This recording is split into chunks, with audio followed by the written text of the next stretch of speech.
स्थानीय निकायों के नवनिर्वाचित महापौर, अध्यक्षों और सदस्यों ने आज पंचकुला में ली शपथ। मुख्यमंत्री ने नगर पालिकाओं को 587 करोड़ रुपए की अनुदान राशि की जारी। सुपर ऐप ई समाधान और शिकायत पोर्टल को भी किया गया लॉन्च।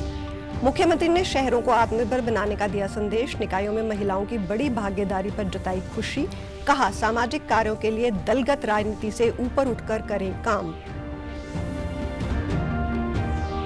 लोकसभा ने पारित किया वित्त विधेयक 2025। वित्त मंत्री निर्मला सीतारमण ने कहा, विकसित भारत लक्ष्य की प्राप्ति के लिए विधेयक में किए गए कई उपाय।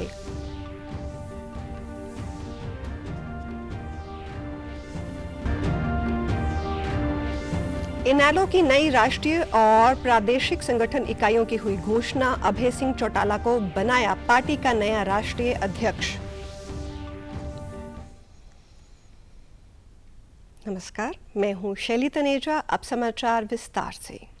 स्थानीय निकाय चुनावों में हाल ही में जीतकर आए सभी नवनिर्वाचित महापौर, अध्यक्षों और सदस्यों के लिए आज पंचकुला में शपथ ग्रहण समारोह आयोजित किया गया। इस अवसर पर मुख्यमंत्री नायब सिंह सैनी मुख्य अतिथि के तौर पर उपस्थित रहे। स्थानीय निकाय मंत्री विपुल गोयल और अन्य कैबिनेट मंत्रियों ने भी कार्यक्रम में शिरकत की। इस दौरान प्रदेश के नगर निगमों के नवनिर्वाचित 10 महापौर, 5 नगर परिषद अध्यक्ष और 23 नगर पालिकाओं के अध्यक्षों को शपथ दिलाई गई। इनमें उपचुनाव में विजयी रहे अध्यक्ष और महापौर भी शामिल हैं। इनके साथ ही स्थानीय निकायों के चुनकर आए कुल 644 सदस्यों को भी शपथ दिलाई गई। संबंधित जिला अधिकारियों ने उन्हें शपथ दिलाई। इस मौके पर संबोधित करते हुए मुख्यमंत्री ने सभी नवनिर्वाचित सदस्यों को बधाई दी और कहा कि निकाय चुनाव ने साफ कर दिया कि लोग विकास, पारदर्शिता और सुशासन चाहते हैं। उन्होंने कहा कि नगर देश प्रदेश की शान होते हैं, जिससे लोग समृद्धि का अनुमान लगाते हैं। उन्होंने नए सदस्यों को इस समृद्धि का प्रहरी बताया। योजनाओं को जमीन पर उतारने की जिम्मेदारी हमारे कंधों पर है और सभी सदस्य जनता की भलाई के लिए अपनी शक्ति और अधिकारों का उपयोग करें। शहरों को आत्मनिर्भर बनाने का काम सभी को मिलकर करना है। ये शहर विकसित हरियाणा के निर्माण में अपना योगदान देंगे और विकसित भारत के सपने को साकार करेंगे।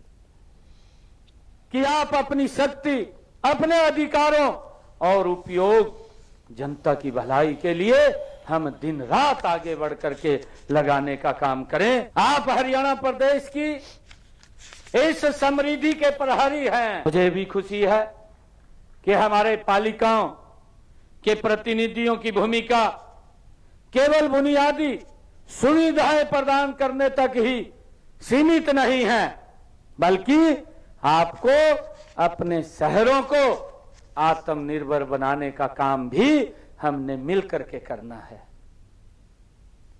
मुख्यमंत्री ने स्थानीय निकायों में महिला प्रतिनिधियों की बड़ी भागीदारी पर खुशी जाहिर की। उन्होंने कहा कि प्रदेश में बेटी बचाओ, बेटी पढ़ाओ के संदेश को सार्थक करते हुए महिलाएं ज्यादा संख्या में चुनकर आईं। स्थानीय निकायों का कार्य समाज की कुरीतियों को समाप्त करने का संदेश देकर स्वच्छ और पारदर्शी तरीके से आगे बढ़ाना है। उन्होंने सामाजिक कार्यों के लिए दलगत राजनीति से ऊपर उठकर काम करने की अपील भी की। जो टारगेट सरकार ने रखा, उस टारगेट को भी अचीव करके हमारी बेटियां ज्यादा संख्या में चुन करके यहां पर आई हैं। और आदरणीय प्रधानमंत्री जी ने इस बात का आह्वान किया, हरियाणा की भूमि से किया, बेटी बचाओ बेटी पढ़ाओ। मेरा आप लोगों से आग्रह है कि ये सामाजिक काम है, जिन कामों की मैं चर्चा कर रहा हूं, ये इस दलगत राजनीति से ऊपर उठ करके हमने इनको इसके लिए काम करना चाहिए। लोगों में जागरूकता पैदा करनी चाहिए कि आपस में मिल करके कोई भी कुरीति हो, उस कुरीति को समाप्त करने का संदेश अगर कहीं से समाज के अंदर कोई समाप्त करने का दे सकता है, तो यही वो लोग हैं जो समाज को एक स्वच्छ और पारदर्शी तरीके से आगे बढ़ाने का काम कर सकते हैं। स्थानीय निकाय मंत्री विपुल गोयल ने नवनिर्वाचित प्रतिनिधियों से जन अपेक्षाओं को पूरा करने के लिए पूरी मेहनत से कार्य करने को कहा। उन्होंने कहा कि ये छोटी सरकार लोगों से सीधे जुड़ी होती है और सदस्य अपने आचरण और कार्यशैली से लोगों का जीवन सुलभ बनाए। उन्होंने प्रतिनिधियों से पहले 100 दिन में कई संकल्प पूरा करने को कहा। उन्होंने आश्वस्त किया कि स्थानीय निकायों में स्टाफ की कोई कमी नहीं रहने दी जाएगी। विपुल गोयल ने कहा कि स्थानीय निकाय अपने कंधों पर खड़े हों। उन्होंने मिशन मिशन मोड पर प्रदेश को स्वच्छता में अग्रणी बनाने को कहा ताकि लोग हरियाणा का उदाहरण दे सकें। के नेतृत्व में एक संकल्प पत्र हम लोगों के बीच में गए थे।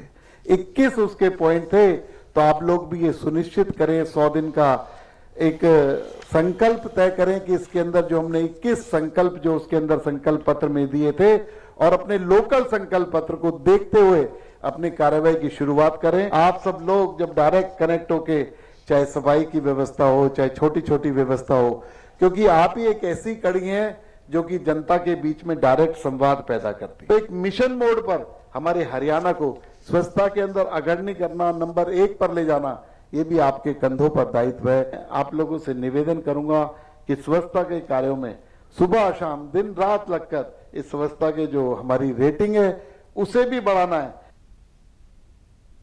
गौरतलब है कि प्रदेश में 2 और 9 मार्च को स्थानीय निकायों के लिए चुनाव करवाए गए थे। कुल 10 निगमों में हुए चुनाव में भाजपा को 9 पर जीत हासिल हुई थी।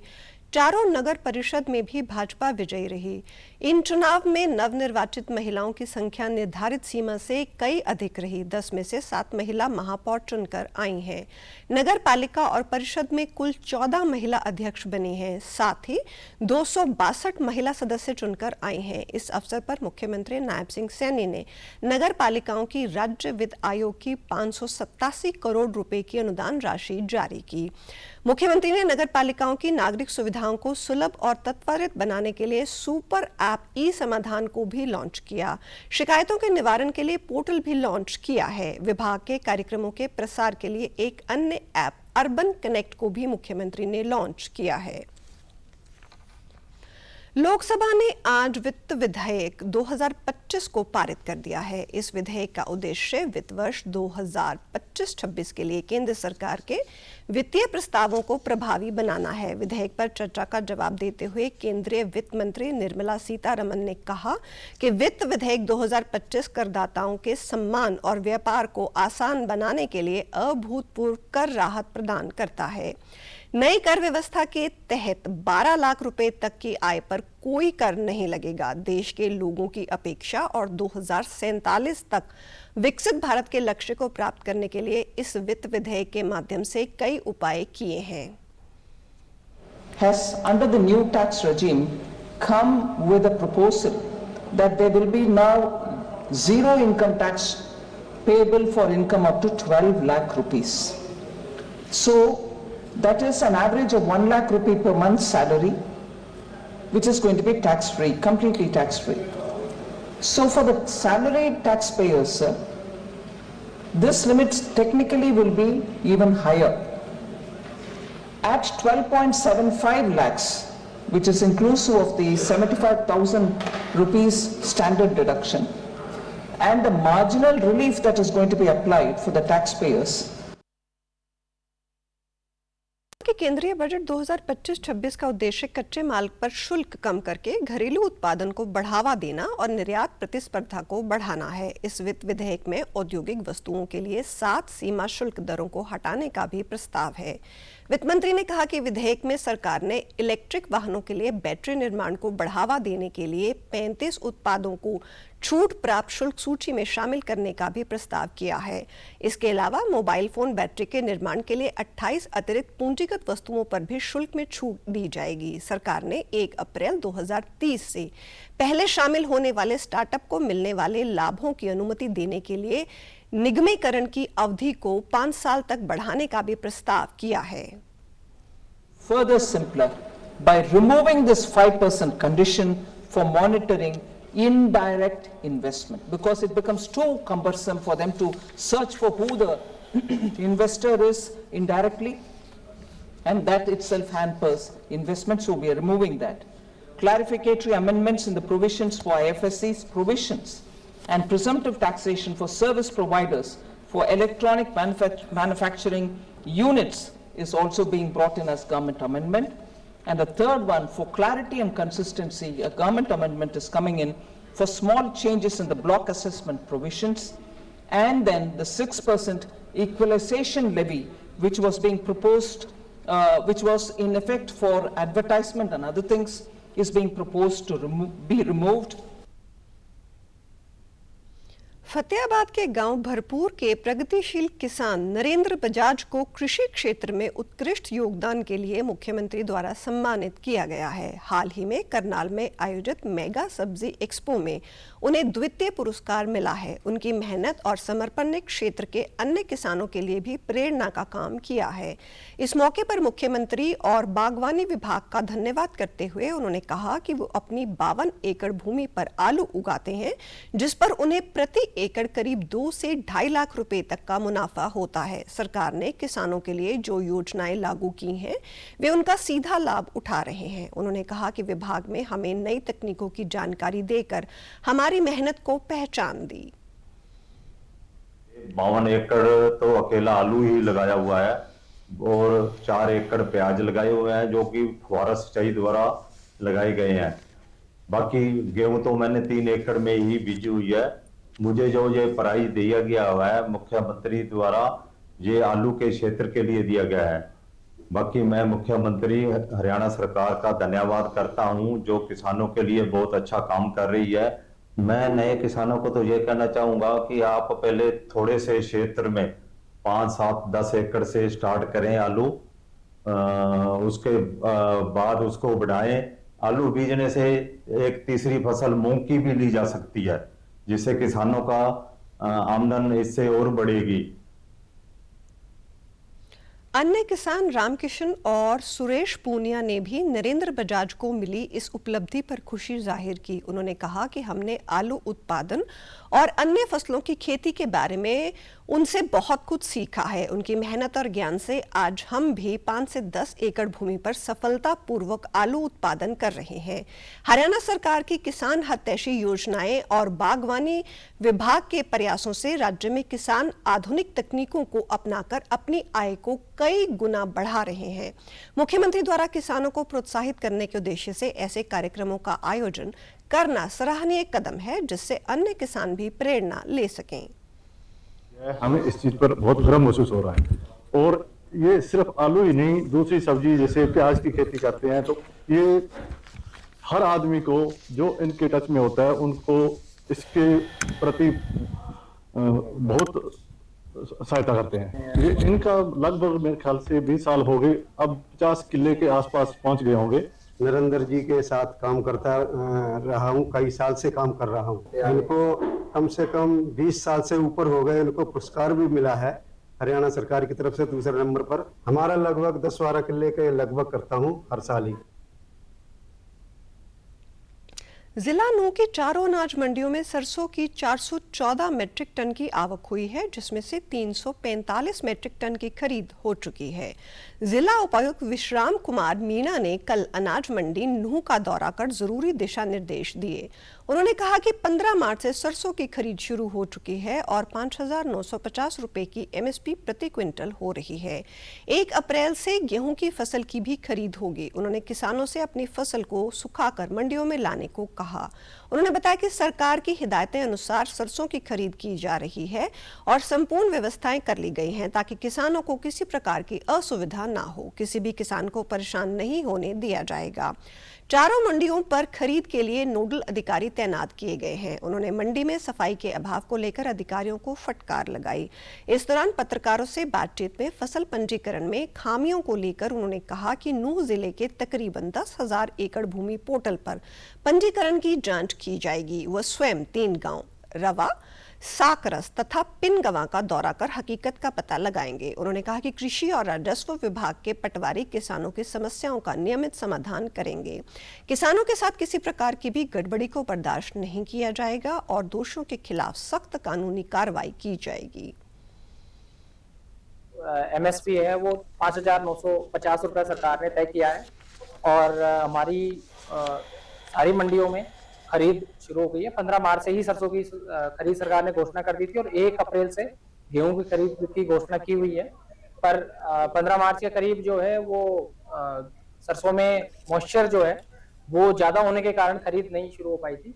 कल शाम तक जो हमारा डाटा है उसमें 414 एमटी की आवक जो है मंडियों में हो गई है। तो जो मिसमैच का डाटा है वो तो सारे उच्च अधिकारियों को हमने मार्क कर दिया है। लगभग 10,000 एकड़ का जो है वो वेरिफिकेशन अधिकारियों के मार्फत किया जाएगा। खुद मेरे को 3 गांवों को वेरीफाई करना है, साकरस, अगौन और पिनगवा, और ऐसे ही एडीसी, एसडीएम सभी को वेरीफाई करना। तो एक तो वो, दूसरा ये है कि कोई और फसल को अपना रजिस्टर करा गया तो हमने सभी किसानों से भी रिक्वेस्ट करी है कि कोई ऐसी है तो रिटर्न में हमने भी कंप्लेन दी। साथ ही हमने निर्णय लिया है कि यहाँ पे हर खरीद केंद्र पे जो है वो एग्रीकल्चर और रेवेन्यू के जो पटवारी हैं उनके साथ एक सहायता केंद्र स्थापित किया जाए।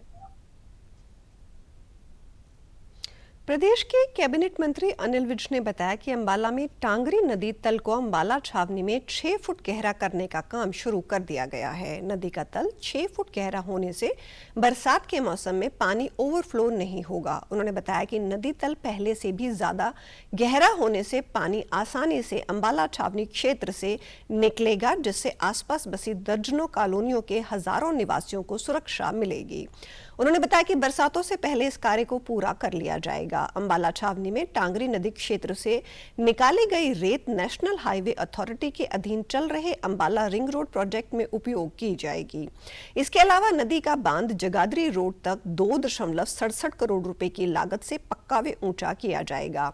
बीते फरवरी में इस कार्य की शुरुआत की गई थी ताकि बरसात से पहले इसे पूरा किया जा सके। टांगरी नदी को गहरा करने के लिए सिंचाई विभाग, NHAI और नगर परिषद अंबाला सदर के मध्य MOU हुआ था। उन्होंने बताया कि अंबाला छावनी में टांगरी नदी जिन जिन स्थानों पर तंग है वहां नदी को पहले से भी ज्यादा चौड़ा किया जाएगा ताकि बरसाती पानी के बहाव में कोई रुकावट न आए। इस संबंध में सिंचाई विभागों को दिशा निर्देश दिए गए हैं तथा विभाग की ओर से प्रस्ताव बनाकर सरकार के पास मंजूरी के लिए भेजा गया है, जिस पर जल्द कार्य प्रारंभ होने की उम्मीद है। कैबिनेट मंत्री अनिल विज ने बताया कि टांगरी बांध रोड को वाया घसीटपुर रेलवे फाटक DT रोड से जोड़ने का काम जल्द पूरा होगा। टांगरी बांध रोड को चौड़ा करने का कार्य इस समय प्रगति पर है। रोड को 6 फुट चौड़ा किया जाएगा, जिससे वाहन चालकों को सुविधा मिलेगी। साथ ही रोड पर स्ट्रीट लाइट भी लगाई जाएंगी। इंडियन नेशनल लोकदल ने अपनी राष्ट्रीय और प्रादेशिक इकाइयों पर पुनर्गठन किया है। पार्टी ने राष्ट्रीय महासचिव अभय सिंह चौटाला को अपना राष्ट्रीय अध्यक्ष बनाया है। इसके साथ ही शेष सिंह बड़शामी और RS चौधरी को वरिष्ठ उपाध्यक्ष नियुक्त किया गया है। इसके अलावा कृष्ण कुमार जालान, अंजू चौधरी और ब्रिगेडियर OP चौधरी को उपाध्यक्ष की जिम्मेदारी सौंपी गई है। पूर्व सांसद कैप्टन इंद्र सिंह के साथ ही 3 महासचिव नियुक्त किए गए हैं, जबकि उमेद सिंह लोहान को संगठन सचिव की जिम्मेदारी दी गई है। अभय सिंह चौटाला की अगुवाई में पार्टी का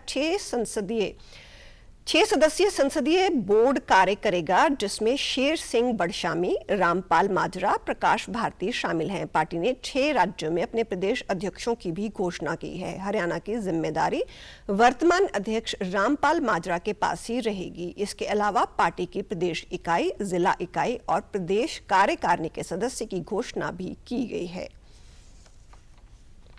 मुख्य निर्वाचन अधिकारी पंकज अग्रवाल ने कहा कि लोकतंत्र में चुनाव प्रक्रिया को पारदर्शी व निष्पक्ष तरीके से संपन्न कराने में राज्यों के निर्वाचन अधिकारी और राजनीतिक दलों की अहम भूमिका होती है।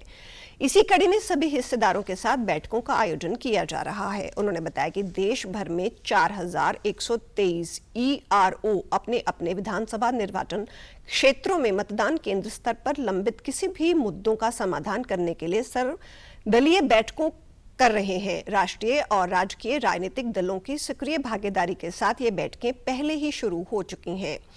निर्वाचन आयोग ने ऐसी सभी बैठकों का आयोजन 31 मार्च तक पूरा करने के निर्देश दिए हैं। उन्होंने बताया कि बैठकों में सक्रिय रूप से भाग लेकर राजनीतिक दलों ने जमीनी स्तर पर इसका स्वागत किया है। आयोग सभी राजनीतिक दलों से अपील करता है कि वे किसी भी लंबित मुद्दे को समयबद्ध तरीके से हल करने के लिए चुनाव अधिकारियों के साथ अपनी इस जमीनी स्तर की भागीदारी का सक्रियतापूर्वक लाभ उठाएं। अंबाला के अटल कैंसर केयर सेंटर में प्रदेश की पहली ट्यूमर मीटिंग का आयोजन होगा। इस बैठक में अलग अलग क्षेत्र के स्पेशलिस्ट डॉक्टर ट्यूमर के गंभीर मामलों और उपचार पर विस्तार से चर्चा करेंगे। इस चर्चा से ट्यूमर के इलाज से जुड़ी कई नई जानकारियों के सामने आने की उम्मीद है। साथ ही ट्यूमर केयर में आ रहे बदलावों को भी आपस में साझा किया जाएगा, जिसका सीधा लाभ यहां आने वाले मरीजों को मिलेगा। इस बारे में जानकारी देते हुए नागरिक अस्पताल अधिकारी रेणु बेरी ने बताया कि ये पहला ऐसा अस्पताल है जो ट्यूमर मीटिंग का आयोजन कर रहा है। इसमें अलग अलग तरह के डॉक्टर, थेरेपिस्ट और सर्जन सभी मिलकर क्रिटिकल केसेस पर चर्चा करेंगे और मरीज को कैसे इलाज देना है ये तय करेंगे। बेसिकली मेडिकल कॉलेजेस और या फिर बड़े प्राइवेट हॉस्पिटल्स में यूजुअली फंक्शन करता है, और इसमें क्या होता है कि जो कॉम्प्लेक्स केसेस होते हैं जिनमें मल्टी डिसिप्लिनरी टीम्स की ज़रूरत पड़ती है, उसमें ये पेशेंट वाइज डिस्कशन होती है और उनके लिए बेस्ट ट्रीटमेंट प्लान को डिसाइड करा जाता है। तो सिविल हॉस्पिटल के लेवल पे ये हमारा पहला हॉस्पिटल है जहाँ पे ट्यूमर बोर्ड बना है, और इसमें हफ्ते में एक दिन यानी कि हर शुक्रवार को ये बोर्ड बैठेगा। इसमें जो भी कॉम्प्लेक्स केसेस हैं वो डिस्कस होंगे और उनका बेस्ट। ट्यूमर बोर्ड मीटिंग का उद्देश्य मरीजों के लिए सर्वोत्तम उपचार रणनीति तैयार करना है। विशेषज्ञों की टीम मिलकर प्रत्येक मरीज के केस की समीक्षा करेगी, जिससे सटीक और प्रभावी इलाज की योजना बनाई जा सके। क्या होगा कि सब रिपोर्ट्स उनकी इकट्ठी हो जाएंगी, सब डॉक्टर्स उनके फिजिकल एग्जामिनेशन, क्लिनिकल एग्जामिनेशन करेंगे। जो मिस्टर पैथोलॉजी में सारा अपने टाइम बाउंड करके एक ही हमने एक दिन रखा है, so that can be discussed और एक हम निष्कर्ष पे पहुंचे कि अगर उस पेशेंट को ट्रीटमेंट देना है, किस स्टेजिंग में है, क्या उसको ट्रीटमेंट है। जैसे कीमोथेरेपीज में भी अलग है, न्यू एडजुवेंट है, एडजुवेंट थेरेपीज है, तो हम वो डिसाइड करेंगे कि रेडियोथेरेपी पहले है या कीमोथेरेपी है, या दोनों को इकट्ठा देना है, या सर्जरी पहले करनी है। ये सारे प्रोटोकॉल्स हैं towards surgery, towards chemotherapy, towards the radiation oncology. वहीं कैंसर रोग विशेषज्ञ डॉक्टर अरुण सिंघला ने बताया कि ये किसी भी नागरिक अस्पताल में गठित पहला ट्यूमर बोर्ड है। इस तरह के बोर्ड पीजीआई चंडीगढ़ या बड़े मेडिकल कॉलेज या निजी प्राइवेट अस्पतालों में होते हैं। उन्होंने बताया कि ट्यूमर बोर्ड का उद्देश्य कैंसर के मरीजों को समय रहते बेहतर इलाज देना है, और अगर किसी केस में मरीज रेफर भी होता है तो मरीज का समय बिना व्यर्थ करे बोर्ड के निष्कर्ष के आधार पर हाई सेंटर को रेफर किया जा सके। हमें कीमोथेरेपी करनी है, उसकी जो उसको कैंसर पे देते हमें कई बार इस तरीके से फैला हुआ होता है कि हमें शायद उसमें पहले सर्जरी प्री प्लान करनी होती है और उसके बाद कीमोथेरेपी या उससे पहले रेडियोथेरेपी। तो उन स्टेप्स को हमने एक स्ट्रीमलाइन करने के लिए हमारी जो NCCN गाइडलाइंस हैं या फिर ESCO गाइडलाइंस हैं, जो American society of clinical oncology है या नेशनल कॉम्प्रिहेंसिव कैंसर नेटवर्क के गाइडलाइंस के तहत जो हम ट्रीटमेंट करते हैं पेशेंट्स का, तो उसके तहत हम उनको बेटर प्लान कर सकते हैं पेशेंट्स को और बेटर ट्रीटमेंट दे सकते हैं, within stipulated time period दे सकते हैं हम। मतलब जो टाइम पीरियड तो टाइम गैप है पेशेंट्स का, वो पेशेंट के ट्रीटमेंट का वो भी कम हो जाएगा। शाहबाद के गांव कल्याण में एक विशाल कुश्ती दंगल का आयोजन किया गया। इस दंगल में सामाजिक न्याय एवं अधिकारिता मंत्री कृष्ण कुमार बेदी ने मुख्य अतिथि के रूप में शिरकत की। इस कुश्ती दंगल में आसपास के कई राज्यों के खिलाड़ी शामिल हुए। इस अवसर पर कृष्ण कुमार बेदी ने कहा कि यहाँ गरीब व छोटे बच्चों को पहलवानी सिखाने का बेहतरीन कार्य किया जा रहा है, जो क्षेत्र में नशे की समस्या पर अंकुश लगाने में मील का पत्थर साबित होगा। उन्होंने कहा कि प्रधानमंत्री नरेंद्र मोदी के मुकाबले किसी भी पार्टी के पास कोई नेतृत्व नहीं है। मुख्यमंत्री ने बतौर वित्त मंत्री जो बजट पेश किया है वो हर वर्ग के हित के लिए रहा है। इसमें खेल और युवाओं को प्राथमिकता दी है। और जिस सेवा भाव में भाई मद्दी पहलवान लगा हुआ, छोटे छोटे गरीब परिवारों को, बच्चों को ट्रेन करता है, पहलवानी सिखाता है, उनके लिए काम करता है, ऐसे साथी को मैं बहुत बहुत बधाई देता हूं। उनकी तरक्की और उन्नति की मैं कामना करता हूं। कुश्ती की जान है और हमारे क्षेत्र में जिस प्रकार से नशा फैला, उस नशे को रोकने का इनका एक बहुत बड़ा अभियान है। ये मोदी जी के लेवल का किसी पार्टी के पास नेतृत्व नहीं है। नायब सिंह सैनी जैसा कोई सौम्य आज तक मुख्यमंत्री नहीं हुआ, और 24 घंटों 7 दिन वो व्यक्ति पूरे प्रदेश की सेवा में लगा हुआ है। रात के 2 बजे भी मिलता है। यही तो उनसे पहले जो सरकारें होती थी, कांग्रेस सरकार चाहे कोई भी सरकार थी, सूर्य अस्त और सरकार मस्त हो जाती थी। एक ऐसा सौम्य मुख्यमंत्री, मधुरभाषी मुख्यमंत्री दिन रात लोगों की सेवा में लगा हुआ है, और हरियाणा दिन दुगनी रात चौगुनी तरक्की कर रहा है। कांग्रेस तो अंतिम सांसें गिन रही है। केंद्रीय स्वास्थ्य मंत्री जगत प्रकाश नड्डा ने कहा कि सरकार इस वर्ष के अंत तक देश से तपेदिक समाप्त करने के लिए कोई कसर नहीं छोड़ेगी। नई दिल्ली में कल आयोजित विश्व तपेदिक दिवस 2025 शिखर सम्मेलन में उन्होंने कहा कि भारत तपेदिक अनुसंधान में भारी निवेश करने वाले देशों में शामिल है। केंद्रीय मंत्री ने देश के सभी जिलों में सघन तपेदिक रोग उन्मूलन अभियान चलाने की घोषणा की है। इससे पहले ये अभियान चयनित उच्च प्राथमिकता वाले 455 जिलों में लागू था। उन्होंने बताया कि 100 दिन के तपेदिक मुक्त भारत अभियान के दौरान लगभग 13 करोड़ लोगों की जांच की गई और इस बीमारी से पीड़ित 7 लाख से अधिक नए रोगियों का पता चला। भारत में तपेदिक रोग से उपचार का दायरा 59% से बढ़कर 85 हो गया है। स्वास्थ्य मंत्री ने बताया कि तपेदिक की वैश्विक औसत गिरावट दर 8.3% है, जबकि भारत में इससे कमी की दर 17.7% यानी दुगनी से भी अधिक है। आज पूरी दुनिया तपेदिक उन्मूलन में भारत के मॉडल का अनुसरण कर रही है। चुप नहीं बैठेंगे और ट्यूबरकुलोसिस को एलिमिनेशन करने में कोई भी we will not leave any stone unturned and we are working in that direction. That we have to understand. ये जो टीबी मुक्त भारत है, ये अपने आप में 100 दिन का अनबिलीवेबल है। हरियाणा वालों ने बड़ी ताली बजाई, बहुत आपको भी बहुत बहुत बधाई, क्योंकि शुरुआत आपके ही प्रदेश से हुई थी। उस समय चर्चा हो रही थी हरियाणा रुकने वाले नहीं हैं। अभी तक हम लोगों ने एक हाई रिस्क डिस्ट्रिक्ट्स में इस काम को किया था। बाद में हम लोगों ने इसी प्रोग्राम को चलते चलते हम लोगों ने कुछ एस्पिरेशनल डिस्ट्रिक्ट्स को जोड़ा, फिर कुछ एस्पिरेशनल ब्लॉक्स को जोड़ा। हम यहाँ रुकने वाले नहीं हैं, टीबी को हराना है और इसलिए हम ये तय करते हैं कि अब ये सभी डिस्ट्रिक्ट्स में हम टीबी मुक्त भारत बनाने के लिए इस कार्यक्रम को आगे बढ़ाएंगे। असम के गुवाहाटी में हुई पहली अंडर 23 बास्केटबॉल प्रतियोगिता में हरियाणा की पुरुष वर्ग की टीम ने फाइनल मुकाबले में पंजाब की टीम को हराते हुए गोल्ड मेडल अपने नाम किया है। 18 मार्च से 24 मार्च तक चले इस प्रतियोगिता के फाइनल मुकाबले में हरियाणा ने पंजाब को 94-73 से हराया। प्रतियोगिता में हरियाणा की टीम ने शानदार प्रदर्शन करते हुए सेमीफाइनल में कर्नाटक, क्वार्टर फाइनल के मुकाबले में तमिलनाडु और प्री क्वार्टर फाइनल में बिहार को शिकस्त दी। अपने लीग मैचों में हरियाणा ने मेघालय, पश्चिम बंगाल व चंडीगढ़ की टीमों को हराया। कप्तान साहिल टाया के नेतृत्व में टीम ने तमाम मैचों में शानदार प्रदर्शन किया। इस मौके पर कोच विनय श्योराण ने टीम को बधाई दी। साथ ही कोच दीपक शर्मा तथा मैनेजर विशाल सिंह ने भी खिलाड़ियों को प्रोत्साहित करते हुए कहा कि टीम की मेहनत रंग लाई है। एक राष्ट्र एक चुनाव पर संसद की संयुक्त समिति का कार्यकाल संसद के मॉनसून सत्र के अंतिम सप्ताह के पहले दिन तक बढ़ा दिया गया है। समिति के अध्यक्ष पीपी चौधरी ने आज लोकसभा में इस संबंध में प्रस्ताव रखा, जिसे सदन ने मंजूरी दे दी है। ये समिति पूरे देश एक साथ चुनाव कराने के लिए जनवरी से बैठकें कर रही है। ये समिति इस मसौदे पर विचार विमर्श कर सुधार के लिए गठित की गई है। इस समिति में लोकसभा से 21 और राज्यसभा से 10 सदस्य शामिल हैं। पी चौधरी द्वारा प्रस्तुत प्रस्ताव को स्वीकृत किया जाए। जो सदस्य प्रस्ताव के पक्ष में वो हाँ कहें, जो सदस्य प्रस्ताव के विपक्ष में है वो ना कहें। मेरे विचार में निर्णय हाँ वालों के पक्ष में हुआ, हाँ वालों के पक्ष में हुआ, प्रस्ताव स्वीकृत हुआ।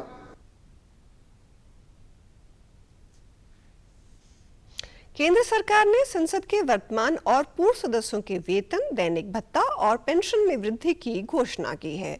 संसद सदस्यों का मासिक वेतन 1 लाख रुपए से बढ़ाकर 1,24,000 रुपए कर दिया गया है। दैनिक भत्ता 2,000 रुपए से बढ़ाकर 2,500 रुपए और मासिक पेंशन 25,000 रुपए से बढ़ाकर 31,000 रुपए कर दी गई है।